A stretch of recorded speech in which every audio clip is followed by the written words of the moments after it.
Broadcaster Mike Parry and former Labour MP Stephen Pound. Good morning, gentlemen. Good morning. What an interesting... at least one of you. What an interesting debate to have, if I do say so myself, but also what an interesting perspective, Mike, for Gavin to take there, to say, I hate it when I hear we're not allowed to say this. There's one sentence that makes my blood run cold, it is that. Yeah, OK. I mean, I put a lot of it down to Archbishop Runcie and his predecessors, because they haven't sold... and his predecessors, because they simply haven't sold Christianity. They've been messing around in political issues that they shouldn't get involved in. They've been messing around with social issues, trying to tell us all we should have a social conscience and thinking the way they think, and that's driven people away from Christianity. Now, at the same time, we see mosques sprouting up all over the country. I'm not knocking that at all, but you can see how people are so religious in certain religions and follow it greatly in this country. Mosques are full every weekend. Mosques are often full every day of the week, while churches in this country are literally falling to pieces. When was the last time you saw a mosque converted into a block of flats? Whereas churches in this country are being converted into blocks of flats, into bingo halls, into discos on a regular basis, because the faith is not being endorsed. And so if William walked away from this royal duty, this important royal duty, would that make the decline of the established church even worse? Oh, it would accelerate it by a great degree. I mean, I was looking into this morning, reading what people's views on the Queen were in her role as head of the Church of England, and it's quite clear the Queen couldn't have reigned without the spiritual comfort she got from being head of the Church of England.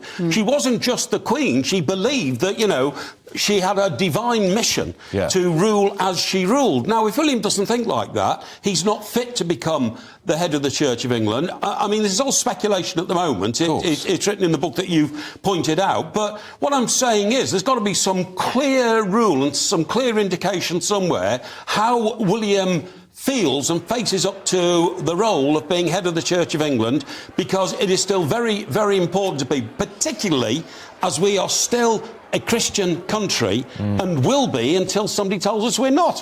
What's gone wrong, Stephen Pound? Well, I think basically because the Church of England is now represented by this sort of JC flannel figure, you know, in a very real sense on the one hand, on the other hand. It's basically the Liberal Democrats in cassocks. I mean, it's just downright embarrassing. Look, if you have a look, you say that church attendance is declining. Well, in certain areas it is. In certain areas it isn't.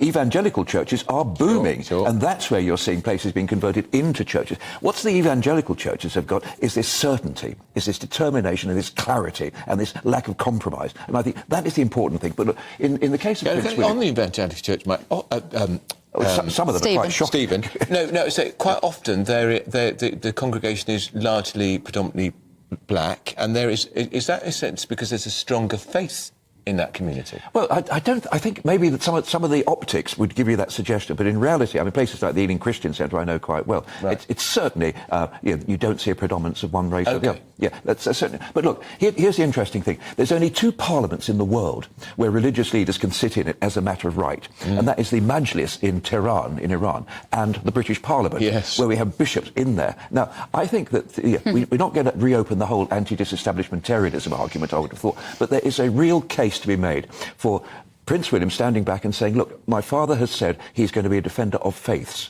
not a defender of one particular faith.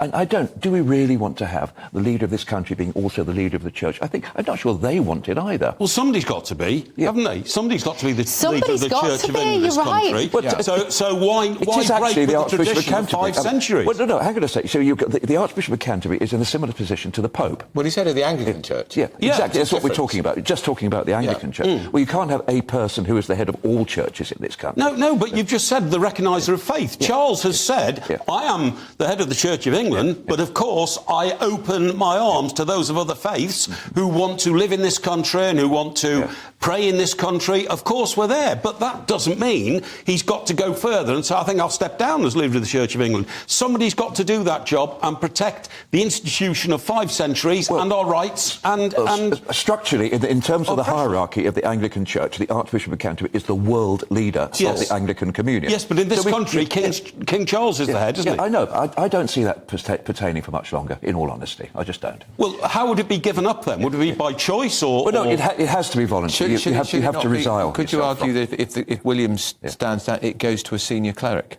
Well, a senior bishop. I think Stephen's already pointed out that we've got an Archbishop of Canterbury who does that role. But what I would say is that if you've got leaders of other faiths in this country, they wouldn't suddenly say, I tell you what, I'm going to stand down now. That would really impound on their followers if they found that the head of their religion was so weak that due to public opinion and a few people saying, look, I think you should stand down, you stand down. You don't clearly believe in it if you're going to be that easy to knock off your perch. Pope Benedict did exactly that. I mean, Pope Benedict did stand down, admittedly because of age and health. That was age. But you can do it. Well, you still... And what I'm saying, you can do it. To a successor in his own image. Exactly. He didn't stand down and say, I'm abolishing the role of Pope, I'm still the head of the Catholic Church. He simply wanted a fitter man to do the job.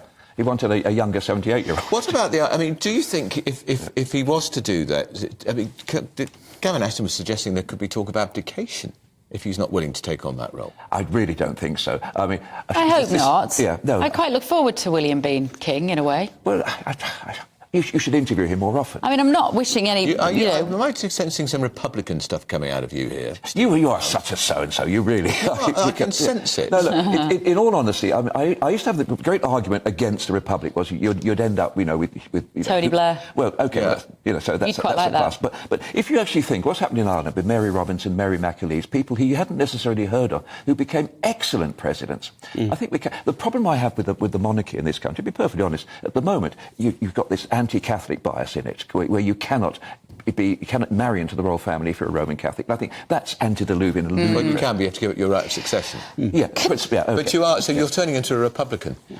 Maybe I'm the opposite of politics. They say Tony Benn and William Gladstone were the only people who got more left-wing as they got older. I'm getting slightly more Republican, I'm afraid. Do you not think as well also that there would be a political aspect to it?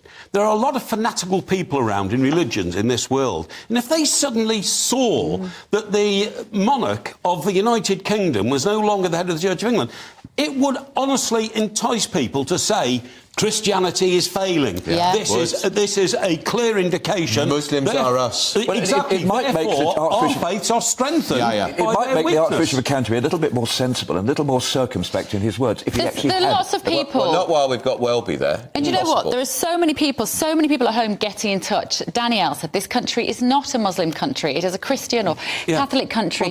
They shouldn't be given anywhere to pray. Sally, this is getting ridiculous. Do British values and British people not matter at all anymore? Why are we working so hard to pay our taxes, being law-abiding citizens, for others who don't then respect our values? I hope, such a contentious issue. As William gets older and longer into the job as Prince of Wales, and as he's more exposed to faith leaders, his view will change. Well, it may change. And I hope as he grows older and the responsibility of becoming the monarch comes closer and closer to him, he might also feel like his grandmother, I need divine intervention. And that's another reason why I want to... Well, we all need that, and I'm afraid I have to offer some divine intervention now.